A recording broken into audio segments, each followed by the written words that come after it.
all. Um, we had a little bit of still a glitch with things I have to work out, but otherwise, I think today's lecture will be very productive.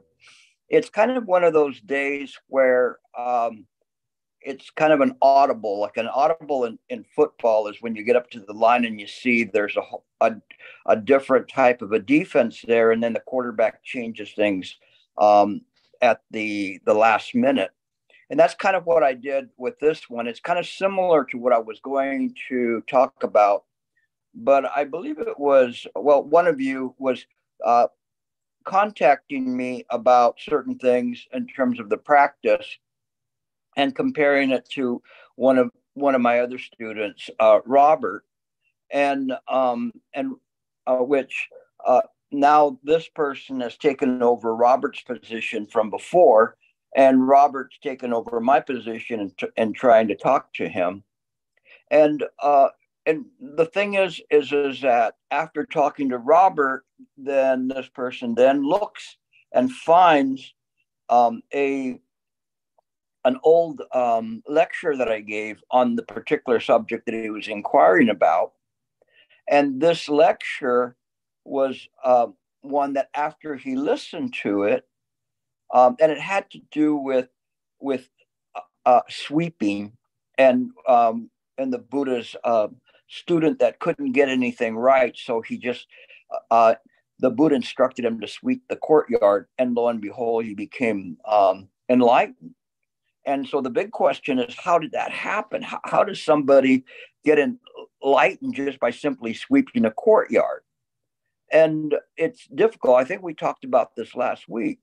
So this person then listens to my lecture and then asks me to explain more.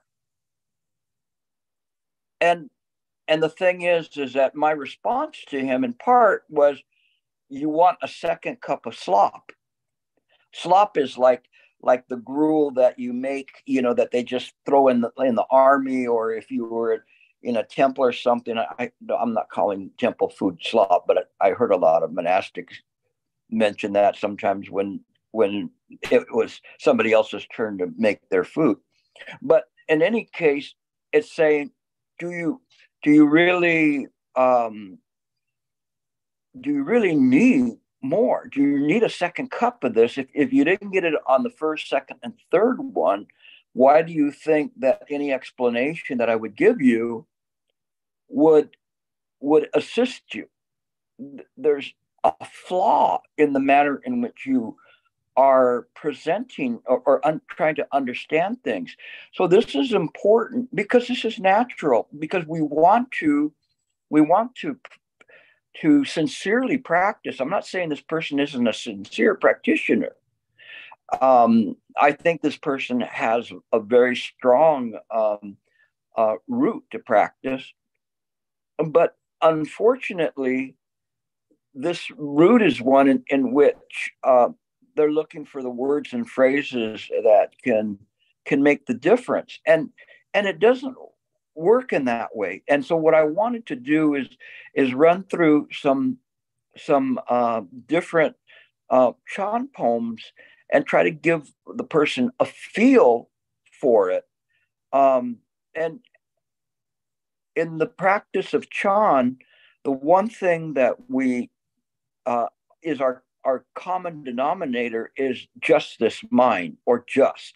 We add this mind simply because we have to mention what we're talking about, but even the thusness or justness or suchness is extra, and we lose that ability to penetrate because of the fact we want to use an intellectual understanding, and we think that if somebody just says it enough time, the words are going to deliver us. If that's the case, then the scholars, the Buddhist scholars that write commentary on the Buddha and the Buddhist historians and philosophers, they would all be enlightened, and we would be circling around them to say, please, great master, Tell us, how is this? But they're only the keepers of the knowledge, the librarians. They are not the author. Who is the author? Mind is the author. Mind is Buddha. Buddha is mind. It is in this way. But it cannot be known intellectually. Does not mean that we don't study. Does not mean that I don't present to you. That's not the point. The point is to have this right view.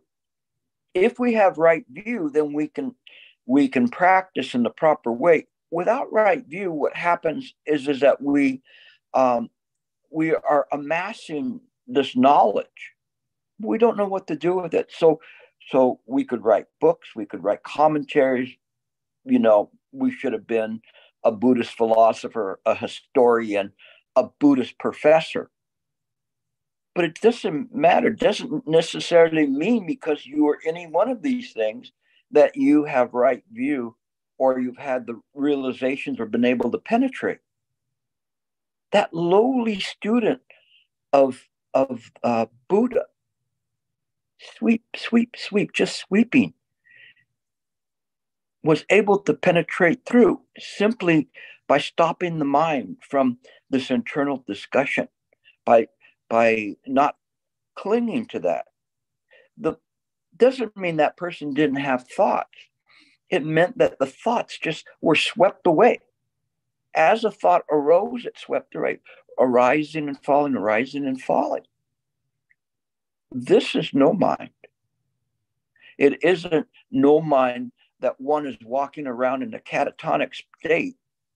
I guess maybe if you're a zombie, but we're not Buddhist zombies. We don't walk around mindless. Quite to the contrary, we walk around well-oriented as to time and space, clearly aware of everything that's happening in the present moment, tying it to the past and the future, and seeing that all of that is just mind. This is a realization that cannot be provided to you by a book. One must experience it. The books provide you the way in which to proceed in this manner. So if you try so hard to try to understand it, it will not work for you. When you least expect it, it will come to you, because it is in this way that if you wanted to get close to nature and you tried to chase all of the animals in the forest, they will not come close to you. But you see on these programs like National Geographic and the sorts on the cable stations where somebody is exploring and studying animals, and there they are with a gorilla right next to them, or a bear, or a wolf pack, and they're not devouring them. They can sit with them. Why? Because they don't present any kind of a fear or emotion or anything, no expectation. They're just simply still. They're still in their studies. And here, our stillness and our studies is the present moment. What is arising? Knowing moment to moment to moment, things are arising in accordance with causes and conditions. This is what the Buddha first taught, Pratika Samappada, the 12 Nidanas. We start with that. We don't skip over that to get to the Four Noble Truths because that's easier to do. So then everybody walking around like in a music class, and where the Buddha was teaching the scales and everything else, the Four Noble Truths is like somebody just learning how to strum a guitar. But when the foundation is there, then that's something that's very powerful. But we jump over that, and then everybody's just simply strumming the same tune. What is the tune? Be still, be still. Don't think. They don't even know what don't think means. But they do it because they've read it. Or worse yet, some teachers told them that this is the way to be, without the foundation, without right view. this is why we go back. We go back to causes and effect, because in the present moment, all that is being there is a result of previous causes creating these conditions right now. And these conditions and our reaction to these conditions will produce the causes of whatever happens after that. Buddha Dharma is not so difficult. It's sweet, sweet, sweet. We just are aware of that. We don't judge it. We don't think ourselves to be so incredibly insightful or sagacious to it. We don't think in that way. We just are there in the present moment.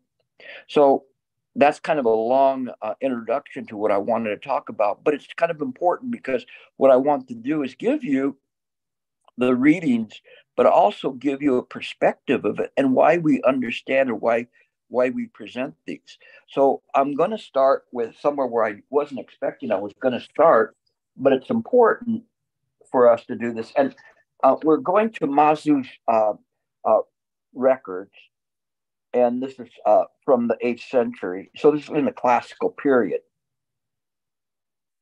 And he said, all of you should believe that your mind is Buddha, that this mind is identical with Buddha. The great master Bodhidharma came from India to China and transmitted, so he transmitted the one mind teaching of Mahayana. It didn't say he taught it. He said he transmitted it, mind to mind. Mind to mind is simply mind. Mind is Buddha. Buddha is mind. So that all can lead you to awakening. Fearing that you will be too confused and will not believe that this one mind is inherent in all of you, he used the Lankavatara Sutra to seal the sentient being's mind ground. He used the Lankavatara. We've been discussing the Lankavatara for about maybe 3 weeks, 4 weeks perhaps,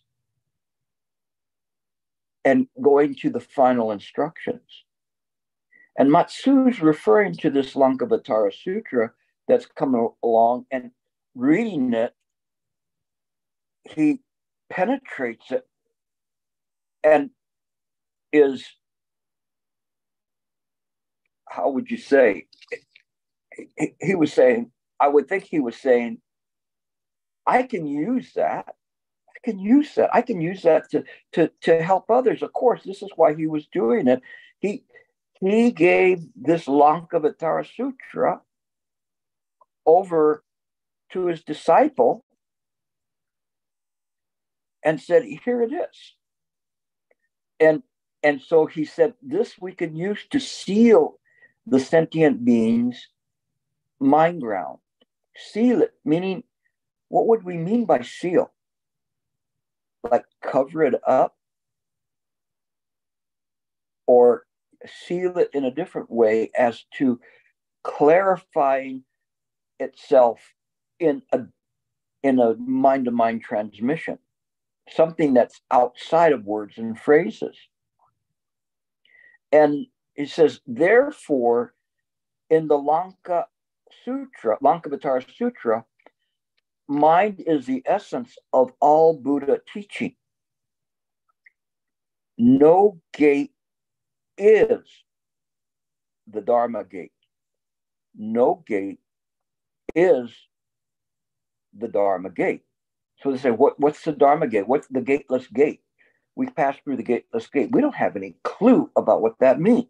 Sounds great, though. It's like something like you can tell your friends, what you're studying Zen. No, well, actually, it's Chan, but the Japanese, and you go like that through and have to explain it.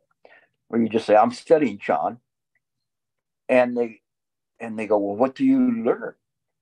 We learn to pass through the gateless gate. That sounds cool, right? And your friends, they might be impressed for about 5 seconds before they say, that sounds like nonsense to me. you have to look into this. When you say something like that, you cannot just be saying things and parroting words. Do not parrot. I'll call you on it. It's okay if you're parrot. It's not too bad. At least you remembered something. But the thing is that there's a difference between a book learning and a book recitation and actual realization. And I'm pushing you to the realization.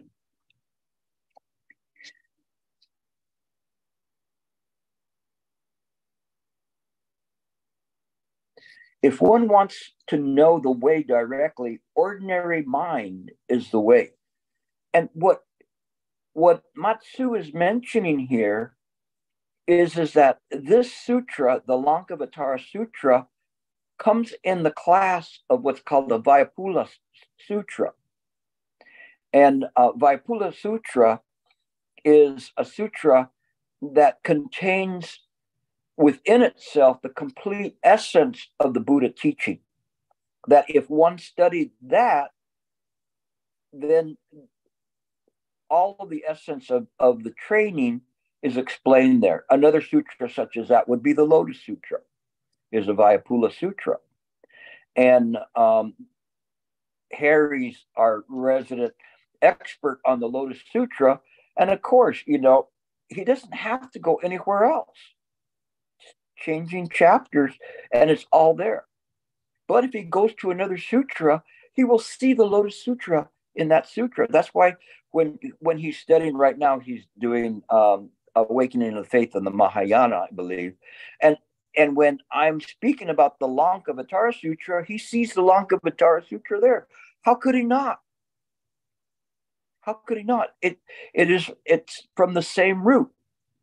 And so this is good. That's why I welcome him to bring that, because it shows to us how we practice. It shows us that we're on the right path, because all of a sudden we say, well, that's very, very curious. It comes out saying the same thing. Of course it does. This is the way that we do things. Continue on. What is meant by the ordinary mind?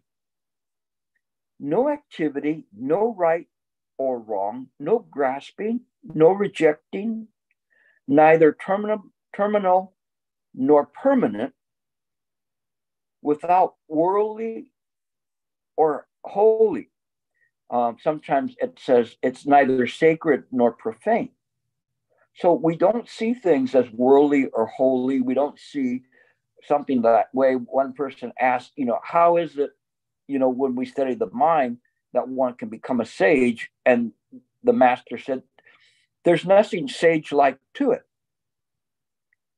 And this is important, because this goes right directly back to what's being said above, which is that the ordinary mind is the way.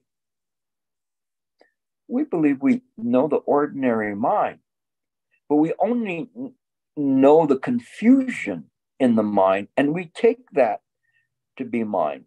And so we are looking at things and trying to sort out things. And sometimes there's an analogy of gold or silver and the dross, dross, which is all of the things that are impure within it, within the gold.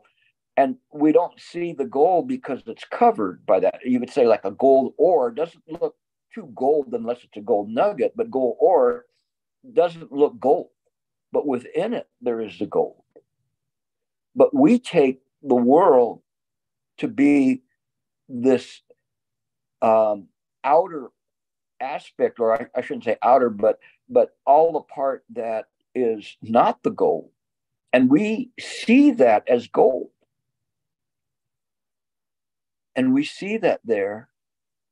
And then if we're in the process of dying, we want to hold on to that. We don't want to die.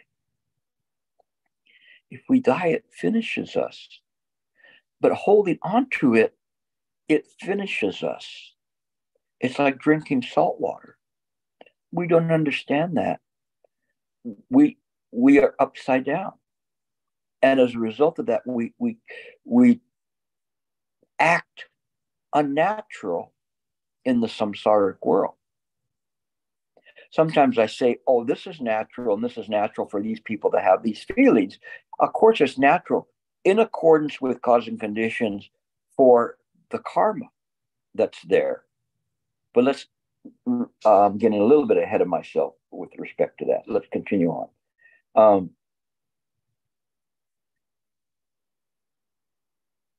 The way is identical with the Dharma Dhatu. Dharma Dhatu is all phenomenal appearances. Here they say universe, but it's not just universe, it's beyond universe, universes upon universes that are there. And it says, because that's the Dharmakaya, the mind ground, that which enables those things to manifest or appear. Out of sublime functions, as numerous as the sands in the Ganges, none of them is outside the Dharma Dhatu. In other words, saying there's nothing outside of it. No matter how far you try to see or try to go, the Dharma Dhatu would be there. That's why they say if the world expands 500 miles, so does mind. If it contracts, the mind contracts. It is just in this kind of a function that's there. We don't understand that because we are thinking in terms of the senses of a sentient being. Mind is beyond those senses. It attunes to those senses, but it is not limited to those senses, whereas a sentient being is subject to those senses. Does not mean that the mind is not in harmony with karma. It understands karma.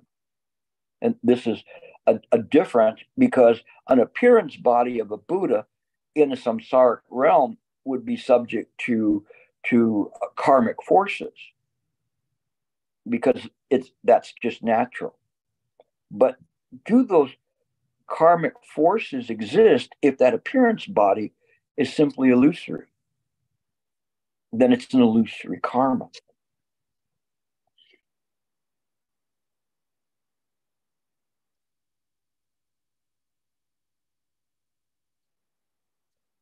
If it was not so, then how could it be said that the mind ground is a Dharma gate?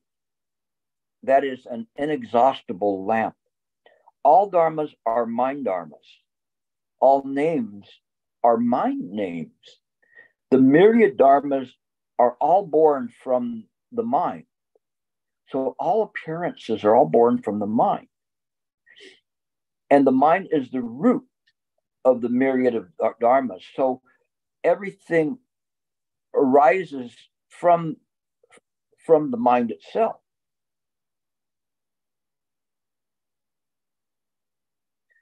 The sutra says it is because of knowing the mind and penetrating the original source that one is called a shramana, which means a renunciate. We look at the world, we see it as it is, but we don't cling to it.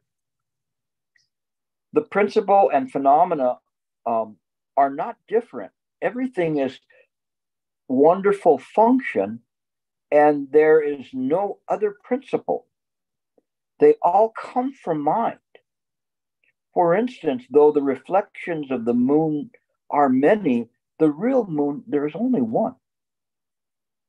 Though there are many springs of water, water has only one nature.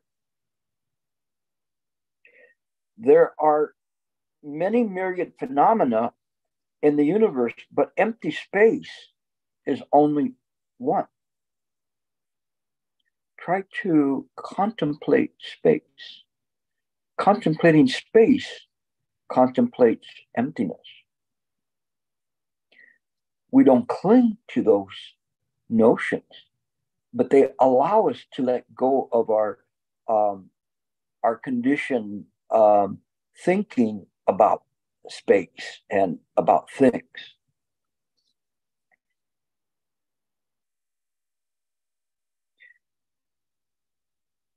There are many principles that are spoken of but unobstructed wisdom is only one. Whatever is established, it all comes from the one mind, like a cloud in the sky that suddenly appears and then is gone without leaving any traces. Also, like writing on the water, neither born nor perishable. That is the great nirvana. The analogy of writing on the water is one of my favorites, because to me, I see things in this way. Sometimes I'll say, put a marker in the water to see what distance you've gone from. How could you even do that? I'm not saying put a floater, try to make a mark on the water or cut the water. Can you do it?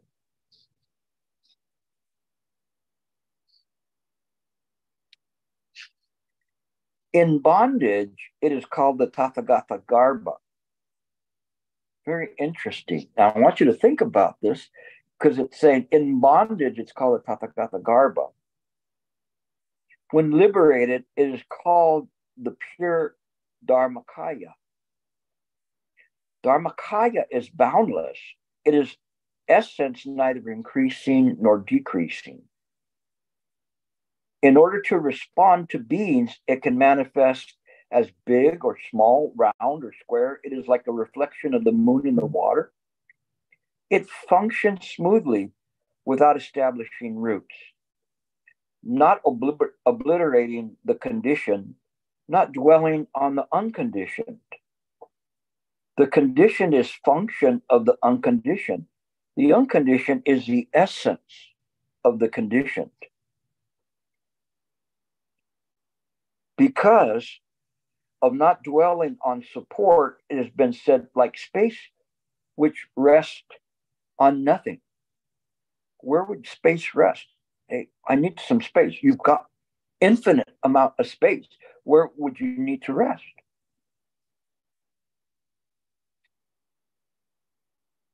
The mind can be spoken of in terms of two aspects, birth and death, and suchness. The mind as suchness is like a clear mirror, which can reflect images. The mirror symbolizes the mind. The images symbolize dharmas. If the mind grasps at the dharmas, then it gets involved with external causes and conditions, which is the meaning of birth and death. So here he's going all the way back to the 12 nidanas. He's going right to what the Buddha taught. And people say that Mahayanas and Chan, that's not what the Buddha taught. Excuse me. Here's a proof right here that he's going all the way back and saying causes and conditions. That's why the Heart Sutra came in and said there is no suffering, no cause of suffering, no cessation of suffering, and no path. So that practitioners would go back to Shakyamuni Buddha's original teaching.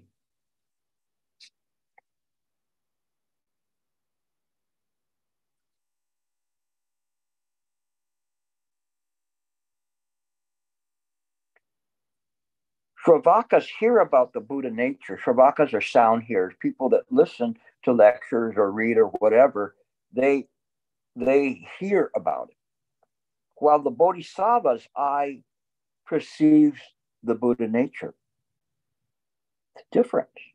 When the great Bodhisattva was coursing through the deep Prajnaparamita, he perceived that all five skandhas are empty, thereby removing all suffering. Cut right to it. It is the Buddha perception that is being utilized by the Bodhisattva. That's the difference. One is hearing it and using that, still not bad, but it's still a second level to utilizing right view. And this is what Matsu is pointing to here in his way. He's instructing and distinguishing the Mahayana practice from at that point the Theravadan practice. This was still very early on in in Buddhist practice. It's still the 8th century, so 700 and so AD, CE.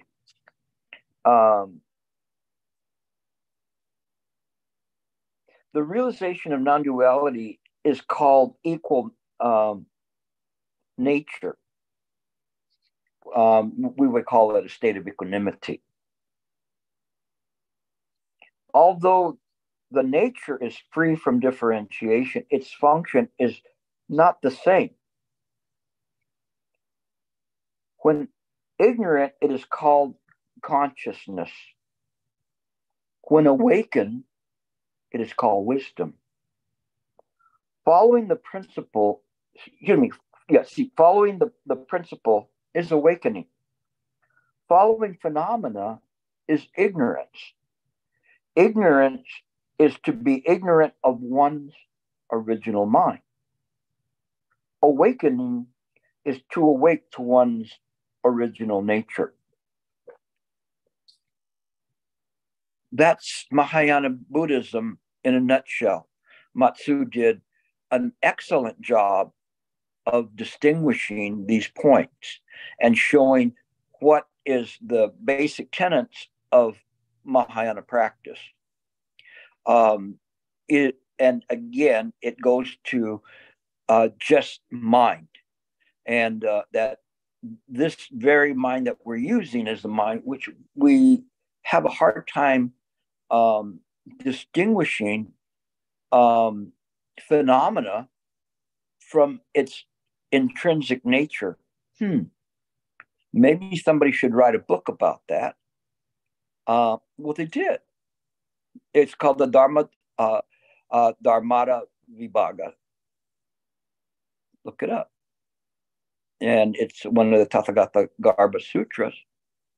But it's showing how this interaction of phenomena, we don't have to cast it out. We just have to illuminate it with the mind's own light. And illuminating with the mind's own light, and which is wisdom, then it's clarified. It's clear. We see it in this way.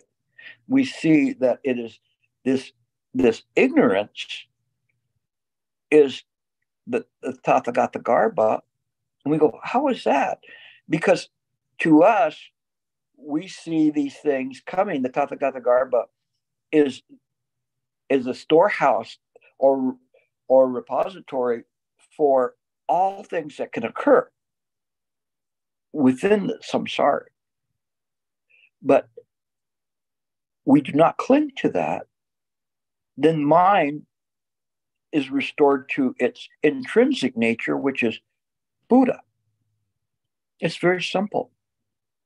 But we overthink it, and that's the difficulty.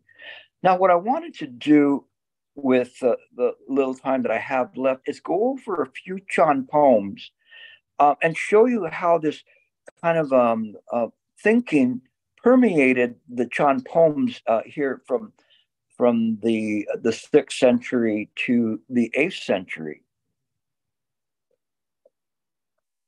And I'm using actually Shifu's book of the Poetry of Enlightenment, which is an excellent book to get a flavor for the literary style and the poems of that time period and their explanations. Some of the poems are instructional how to do it. Others are a reflection of one's mind after enlightenment.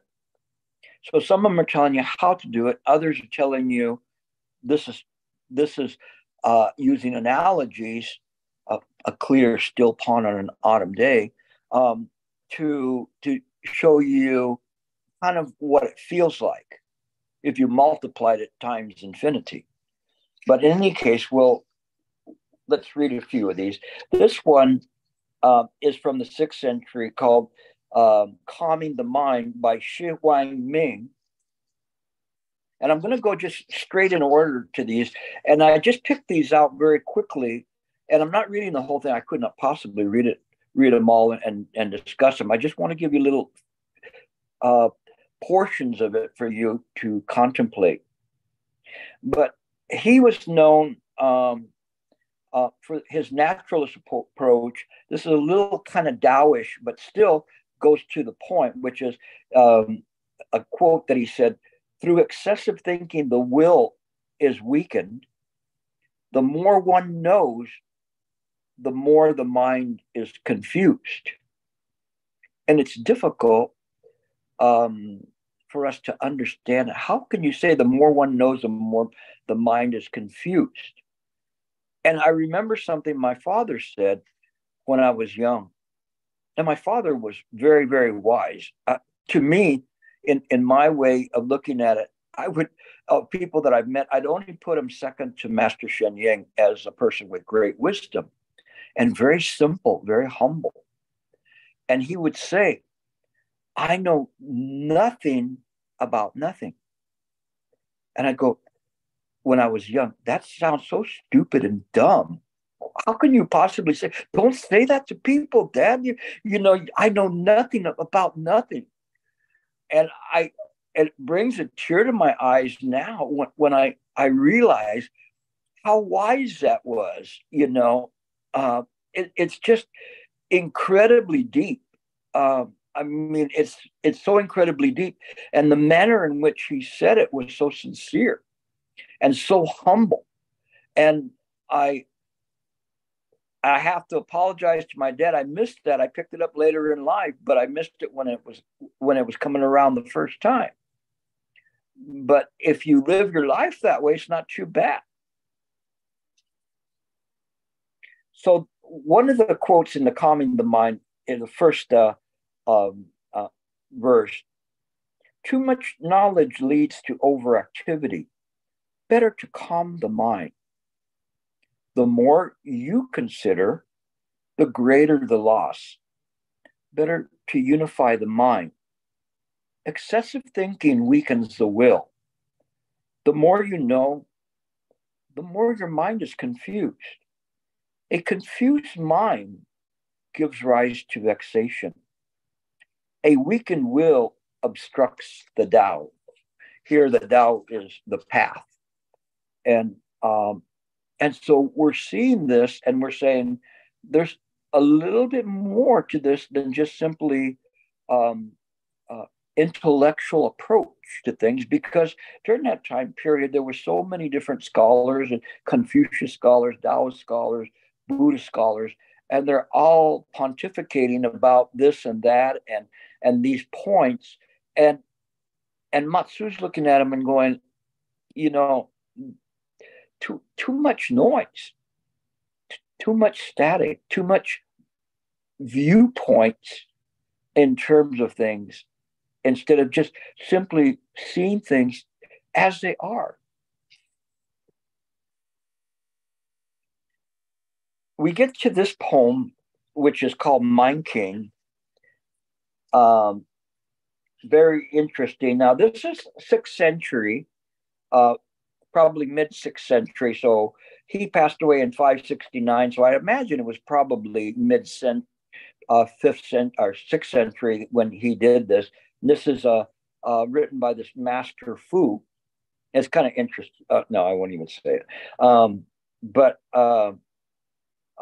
Master Fu was a lay practitioner. And he was also known as Fu Yu. And in that time period, he was actually a farmer. And as a farmer, he wrote this poem upon his realization: "The empty hand holds the hoe, feet walking, riding the water buffalo. The man walks over the bridge. The bridge flows. The water does not flow." Or you could say the water is still. Can you make any sense out of that? Except saying his understanding is way beyond mine if we're going to give him the credit that he knows what he's talking about. He knows what he's talking about. But it's absolutely amazing because it stops you from being able to intellectualize an answer. How can you intellectualize an answer? That's preposterous. You know, the water flows, we can see it with our eyes and it's flowing, but the bridge is still. Otherwise, how can we get across to the other side?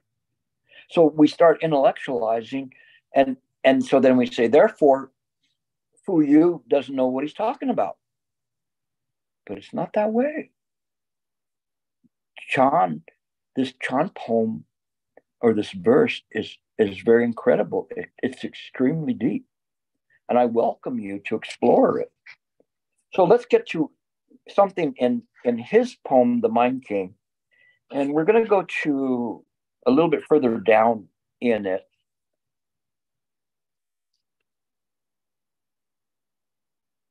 When you realize original mind, the mind sees Buddha. The mind is Buddha. The Buddha is mind. Very, very simple. Foom, foom, foom, foom, foom, foom, until there's no foom. Sweep, sweep, sweep, sweep, sweep. It's very easy. But intellectual would say that's nonsense. Where does that take you? Precisely. Every thought is a Buddha mind. Buddha mind dwells on Buddha. If you wish to accomplish this soon, be vigilant and disciplined. So seeing things, he's telling you this is how it is, but be disciplined. Be disciplined in what way? To know that all thoughts, all appearances, all arisings arise from the Buddha. In the phenomenal world, it's arising from the Tathagata Garbha. In Buddha mind, it's the Dharmakaya. The two are not separate.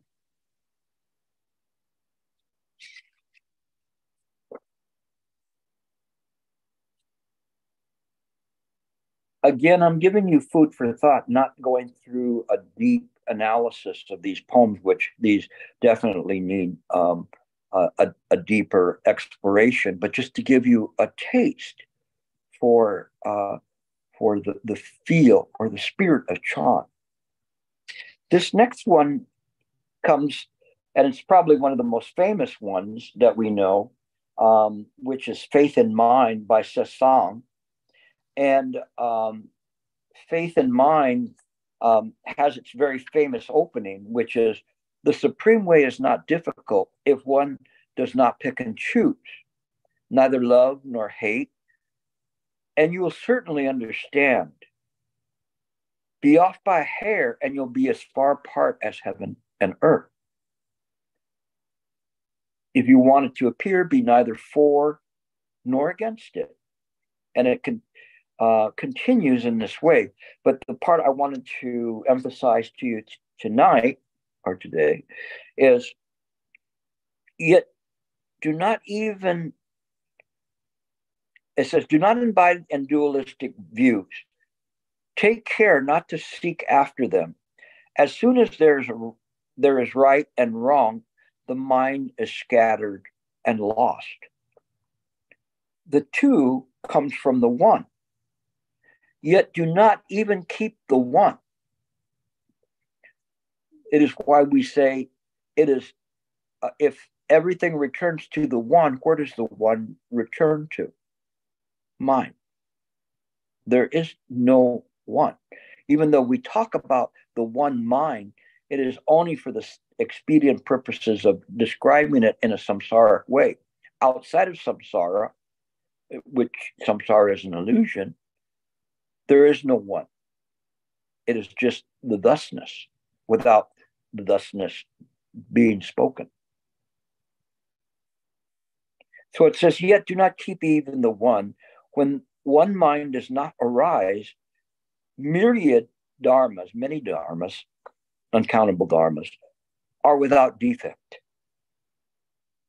Without defect, without dharmas, no arising, no mind.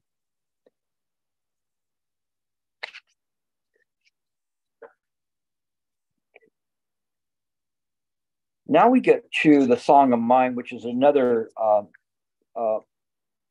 popular Chan poem from Nuito Fajun. And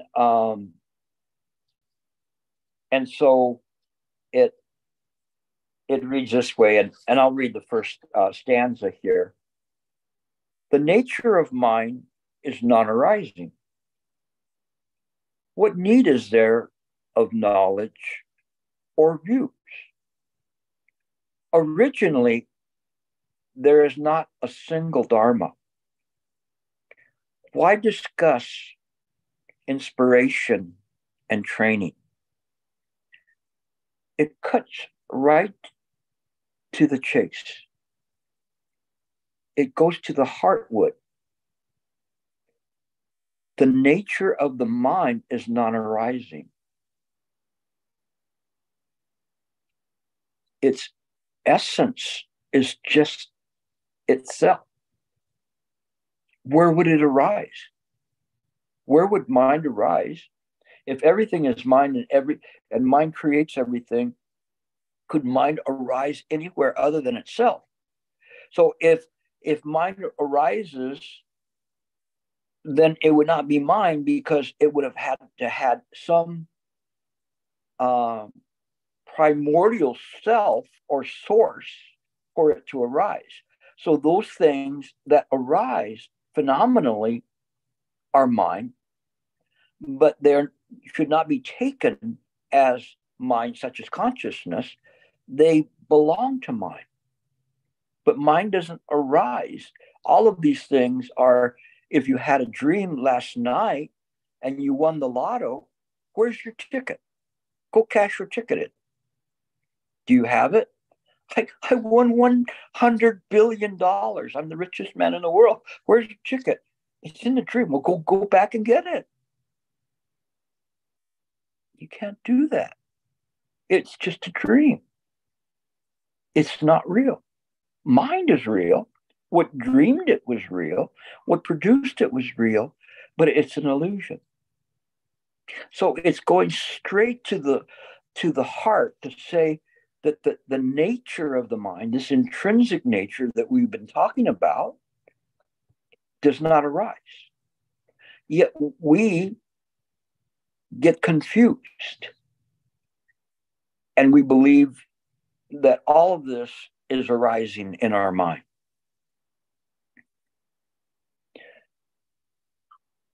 Originally, there was not a single Dharma, so going back intrinsically to it, why discuss inspiration and training?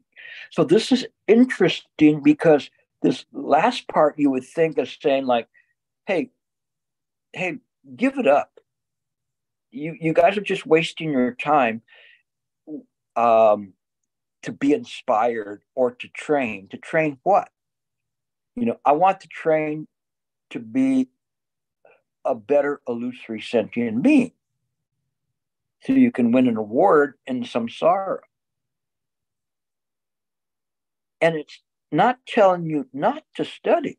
A lot of times during this time period, people were thinking, since it's beyond words and phrases, there was no need to study. But it was like a pushing back against the intellectuals that wanted to intellectualize everything and start talking about things in such a high state and high level, even that they could understand, or maybe they could understand, or maybe they could postulate what their master said, and so, for instance, in Huayan or Tian Tai school, which I'm not cutting down those schools, I'm just cutting down, and I've seen people have such a strong intellectual reliance on these schools that it's turned into worthless trash for them. But it's good, and I'm not telling you that you shouldn't do that. I'm just saying that you have to understand intrinsically it's already there. This is right view. This is important that we see things in this way. Otherwise, we just run into a big problem with this.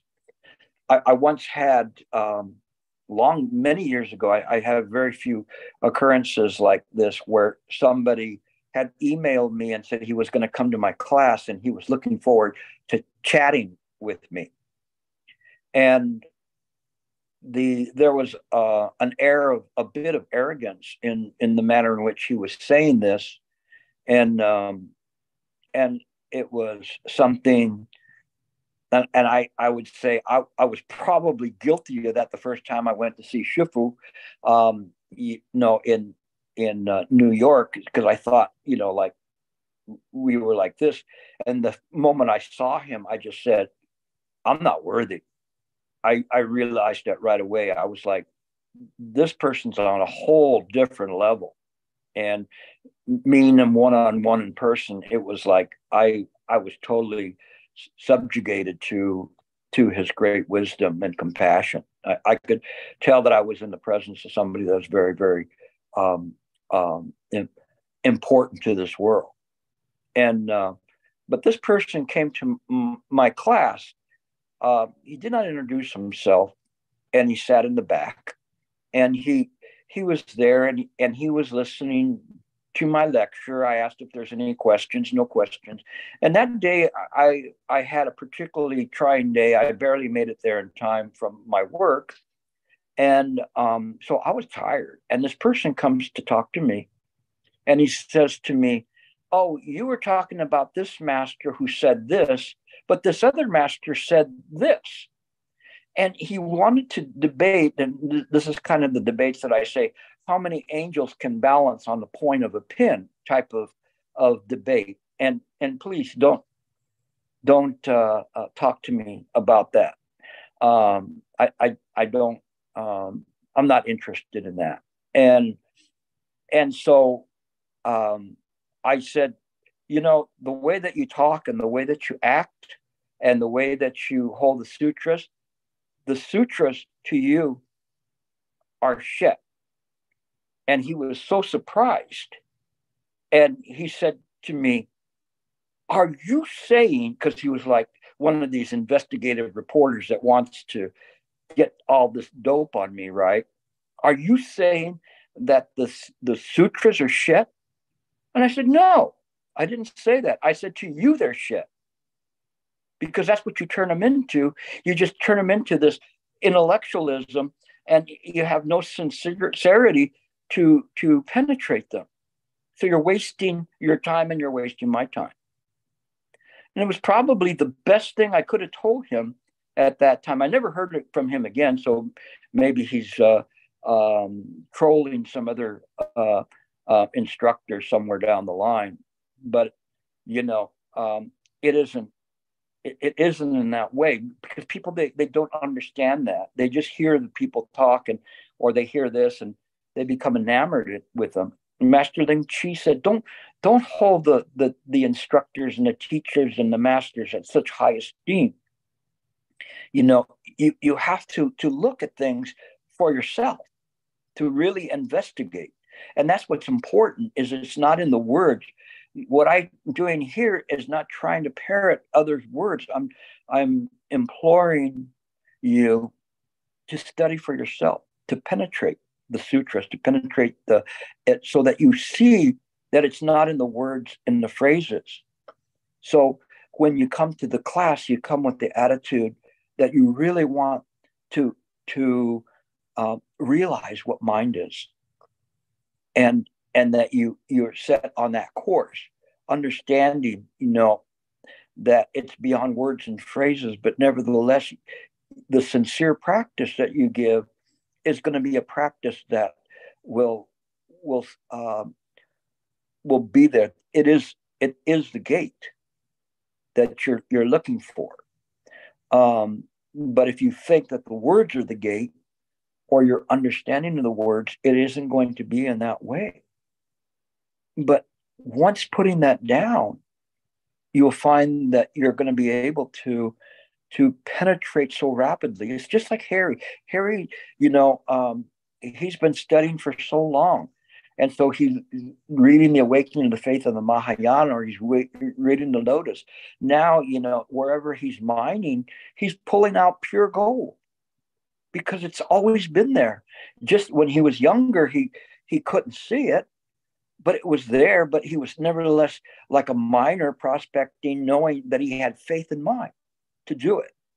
I respect that. I respect anybody that does it, whether they're an old timer, sorry, Harry, or they're novices, that are there.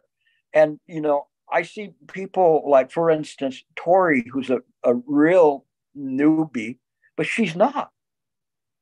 She's not. She has this great sincerity, that's there. I'm thankful for people like Frank, who endlessly asked me questions. Now that the parrot has gone into hiding, we've got Frank that asks questions, the questions people don't want to ask. It's not because I don't have patience with him. I have all the patience in the world with him. And my way of doing that is by helping him the best I can. It is people who simply want to engage in some kind of intellectual discussion, which, thank goodness, none of you are in that category, that I have no time for.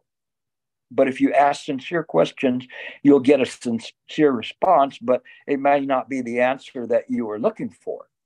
But just take it as it comes, because that's what's important, is that you see things as they are clearly. So we only got maybe 1/3 through these. I might continue on with that next week, because I think it's helpful to get these snippets, and you see this common vein that runs through all of the Dharma practice, and it's always been there. It's been there from the beginning, from Shakyamuni Buddha, and it is what the Buddha taught. Thank you. Omitofo. We can have questions.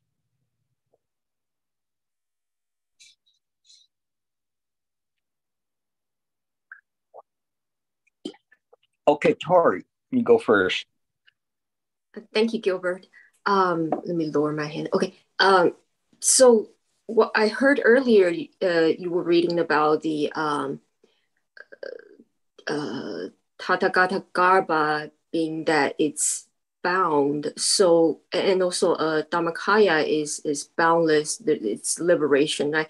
So my understanding is that maybe it's when one is referring to that one has still have the perception that they have a form, so they're being limited by form. Therefore, within the form, there is Tathagata Garba, the original nature. And when Dharmakaya means that it's limitless. There's no more form, no perception of any limited by that form. So that's why it's liberation, and that Dharmakaya can take any form to help sentient beings. I don't know if my understanding is correct. It's not too far from it. I mean, what you just stated right now, in that quick of a passing of that information to you is excellent. It is in this way. I could pick on a few things in terms of what you're saying.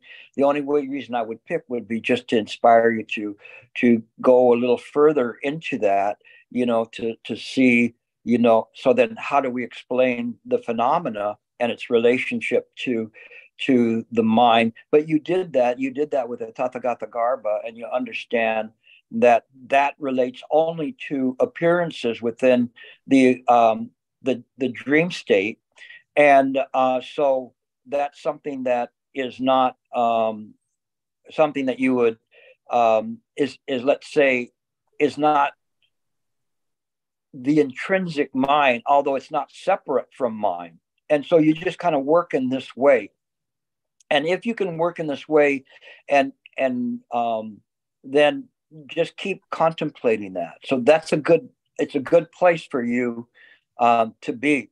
There was a quote that I said once to some other people that were ripe, and that is that the Buddha's use the vexations of sentient beings in order to practice.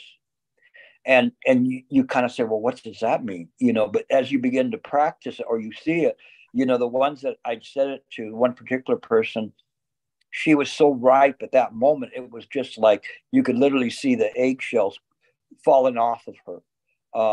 That it just simply just shattered her, because right away that was her one of the 84,000 doors to go through. And so these things are the ways that you look at it. So good. Yeah, just keep playing with that, and no, don't be too proud of yourself. Just keep practicing hard, and it will come. When you get to be Harry's age, well, I think he's about 120 now, like a year younger than me, you might get it. Okay. All right. We'll go to Sam next. Thank you. Hello, Gilbert. Thank you. First, before my question, I actually wanted to just thank you, because you, in reference to the man who asked you the question, oh, well, you said this, but this master said this.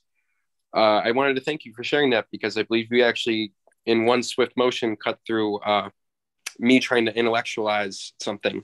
Because last week you had mentioned to me in my question to keep contemplating, to contemplate mind, contemplate what is it.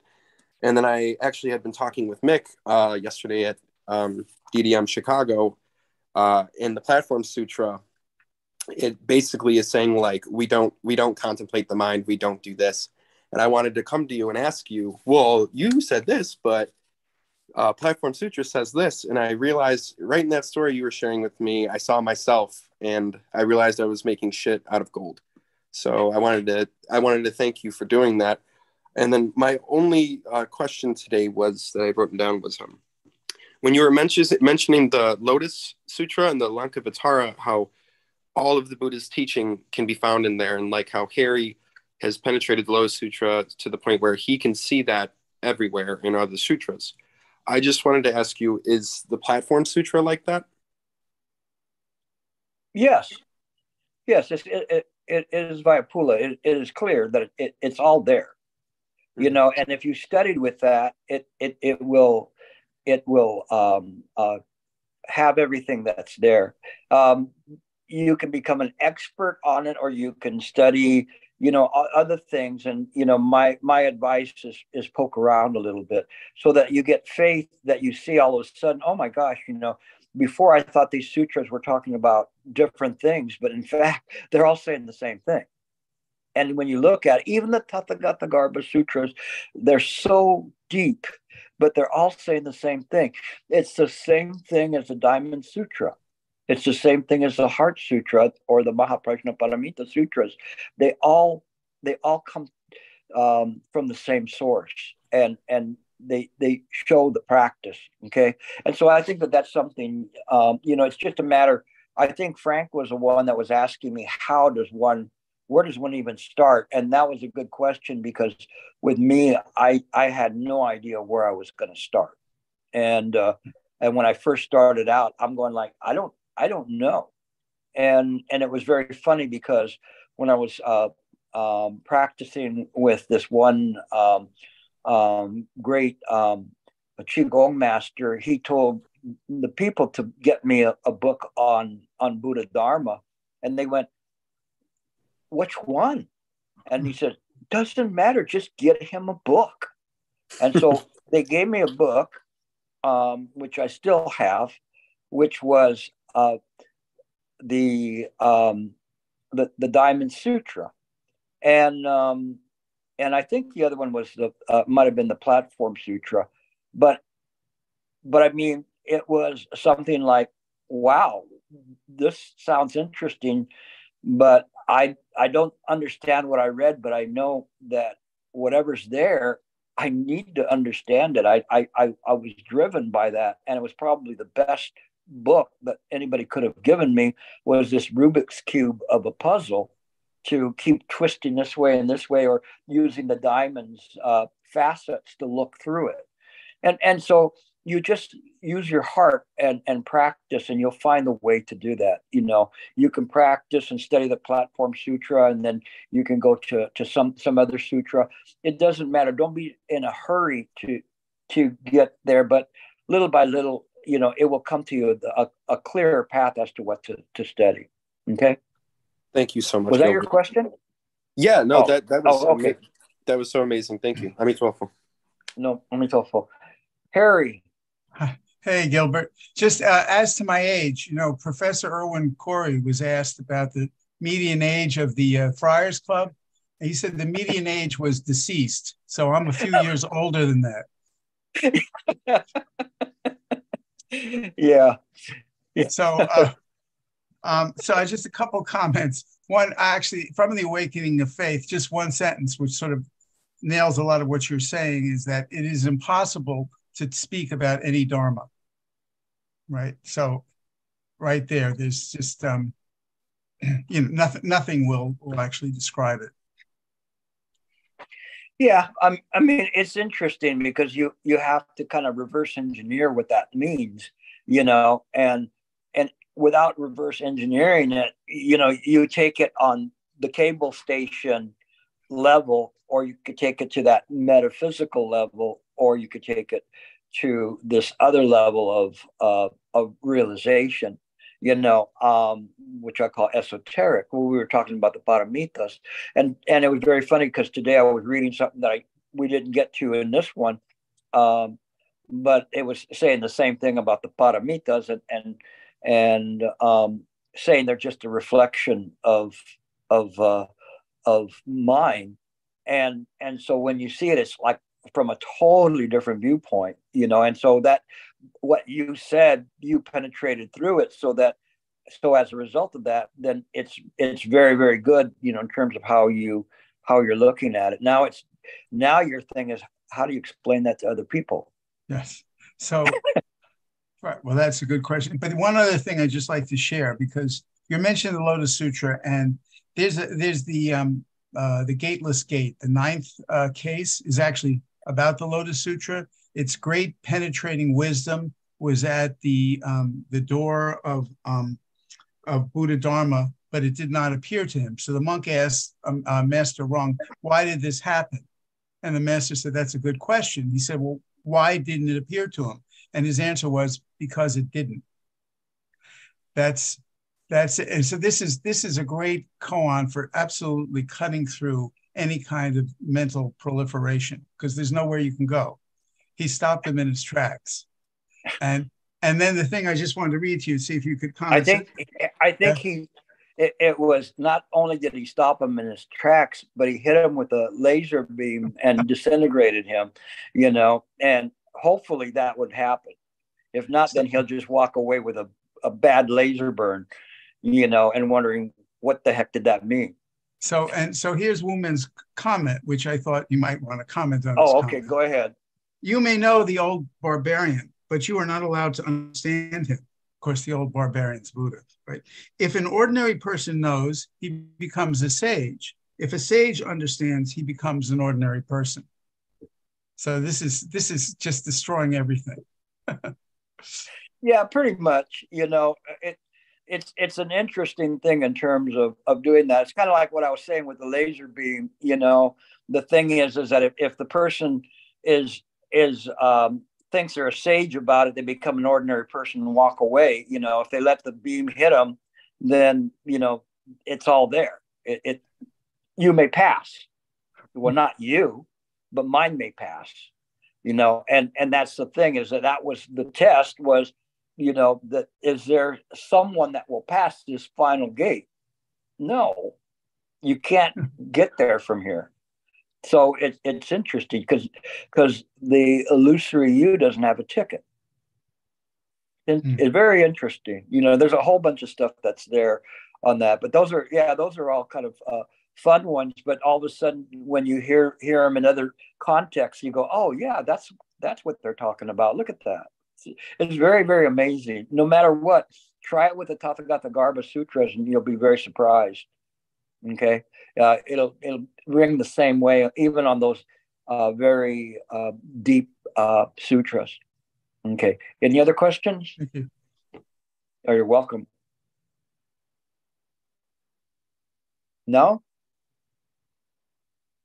All right. Yeah. What I try to do is mix up the teachings a little bit so it doesn't become stale. So when you tune in, you're going to go, oh, we're going to be, listening to chapter 15 of the Avatamsaka Sutra. How long is the sutra? And you'll just go, oh my gosh, that's too much. If anybody, you've seen the Avatamsaka Sutra, the Huayan Jing, it's about that thick. And so you could take a lifetime, and you'd have generations of kids continuing on the study of it. But I want to give you snippets. I want to give you things that will help you, that you can get a feel for it, and that's important. So if we practice in this way, this is something that helps us quite a bit. The main thing is that you have to do it. Our thing, and our master Sheng, he embodied Samantabhadra's vow, one of the 10 great vows of following the Buddhas in study, and he really raised the bar for us to say, okay, are we really going to be Buddhist practitioners? Are we just going to be, either devotional or to believe in superstitions and things like that? And if you see some of his YouTube videos, you'll understand that I'm not saying anything that he's not saying in terms of that. And it doesn't mean that there's not a place for devotional. There is. There's not a place. There is a place for faith, but we also have to become very well-knowing practitioners in terms of becoming acquainted with the sutras, and so that, just imagine that if you're going to talk to somebody that let's say a Catholic or something, and try to explain to them, Buddha Dharma, no, heaven forbid a Protestant, but a Catholic, at least you could say, well, Guan Yin is like the Virgin Mary, and so but you have to have ability to explain things and to articulate if somebody's from the Vajrayana school or the Theravadan school, or somebody's following Madhyamika or Yogacara school, Tian Tai school, Huayan, you need to do that. You need to understand that. I remember once I was with Shifu, and I was so ignorant at the time. I mean, I was studying, but I was just barely embarking in Buddha Dharma, and he introduced me to John Crook, which is a Dharma heir. He's passed, wonderful gentleman, English gentleman. And he said, this is John Crook. He studies Madhyamika. And I just nodded my head going like, I don't know what the heck that is. And I went, well, I'm going to find out. And but honestly, I looked at myself and said, I have to elevate my practice, and each of you should do that. You should elevate your practice. Don't just simply say, oh, it's okay, I can, I don't need to study more or something. Always push it, especially those who are Dharma teachers. You can't fake it. Those who are Dharma teachers to be, really study hard. Because you're going to get people that are going to come into your class like intellectuals, and they're going to be telling you stuff, and you have to know your stuff. You can't fake it. And if you don't know it, you don't know it. That's okay too. But the thing is that what right view gives you is the perspective of right view. You can't go wrong. It doesn't matter what sutra you open up. It's going to have right view in it. That's what's going to be there. Everything is about mind. Mind is Buddha, Buddha's mind. And so when you see that everywhere, then it gives you faith in mind to do that. So I strongly encourage you to study hard, okay? If you want to be a good practitioner and somebody that can hold a light for others to see from, please practice your best.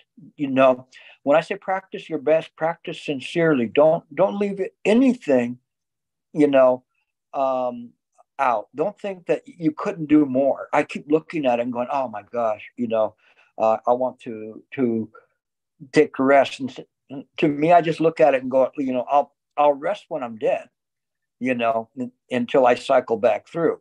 But the thing is it's better for me just to do it in this way. As I mentioned, I told people many times, I don't want people to look at me if I was in a casket and say, "Oh, he looks so peaceful and so great. He must have gone to nirvana." No, I want them to look at him and go, "Wow, this guy burned himself out. Look, his body looks all beat up." You know, I want to use it to the last moment. No, not for my sake, but for leaving some legacy, continuing on Shifu's legacy of Buddha Dharma and elevating the Chan school to its rightful place. Okay, Michael, go ahead. You're unmute yourself. Yeah, thank you, Gilbert. Two questions. One very pragmatic. What is the title of today's lecture? Mind is Buddha and Buddha is mind. Okay. And the second is, since you mentioned the Vaipulya Sutras answering Sam's questions, whether the platform has it all. So one question which I always had, but it doesn't really fit today, but it's a good place to ask it, about the Vimalakirti Sutra.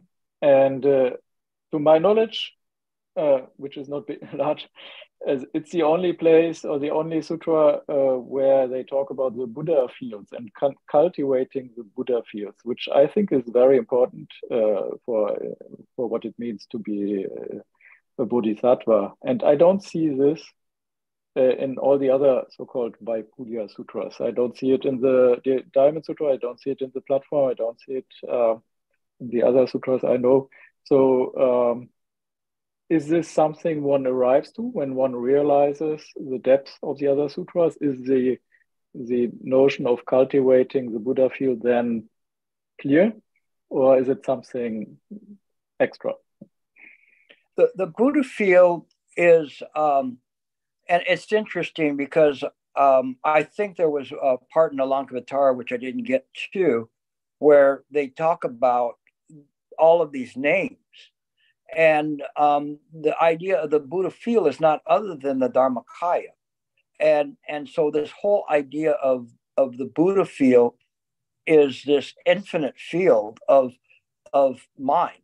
And so it's just using a different term, but it's simply just going back to one mind. That's why I say, even though it looks like it's very, very complicated, it is simply saying the same thing as the others, just in fancier words, you know, and more profound and maybe a little bit deeper, you know, in terms of it, where somebody would play something, you know, and it reminds me of that scene in the Mozart one where the Scagliari had this kind of a promenade entrance music that he gave to Mozart, you know, and the music was all there.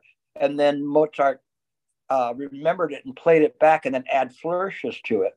And the Tathagata Garba adds those flourishes to it, you know, and maybe enriches it. But the basic principle is nevertheless the same as the original piece. And so it's fine, because once you have that, then you can get into those and not be intimidated by them, where you're going like, Buddha feels different than the Dharmakaya. And so what I'd suggest that you study is the Dharmakaya, Nirmanakaya, and Sambhogakaya, and just take some time to work through those and to see how they fit. And it's kind of an interesting thing, because different masters use them in different ways to describe things in terms of how it is. But it may be worth your while to do that, so that you see ultimately they're not separate, but you see them where they're at and why they're at, and how you look at it. It's kind of the key, the same thing that Tori had in terms of this, that the Tathagata Garbha is for the phenomenal world, but the Dharmakaya is mine, and that's the Buddha field. So it's good. I mean, those are the questions you should be asking, because it shows, that the sincerity in what you're doing, and you don't get puzzled about them. No, so that's good. So thank you for asking that question. Okay, I guess that's about it for tonight. Thank you all for attending. Good to see you, and keep practicing. We'll come back next week. Again, I try to mix it up a little bit so it doesn't get, too rote or just a different facet of the diamond every time. So I thank you all for doing that. For you on the East Coast, good night. I know it's getting late for you, so take care. Bye-bye, everyone.